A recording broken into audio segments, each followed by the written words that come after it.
தூத்துக்குடி முத்தெடுத்து கொத்து வச்ச பல்வரிசை பார்த்தா ஒரு சுதி ஏறுது அடியாத்தா மனம் சுரம் பாடுது சாத்துக்குடி சாறு எடுத்து சேர்த்து வச்சு கண்ணத்துல தாரு அத முழுசாகத்தா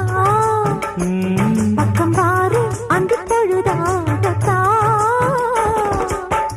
ஒன்னத்தான் தொட்டதும் தொட்டதும் கொங்கு தேன் சொத்துது சொத்துது உந்திரல் பட்டது பட்டது என்னவோ பண்ணது பண்ணது சூடேறும் பொதுவாகத்தான் சொகம் ஈடேறும் மெதுவாக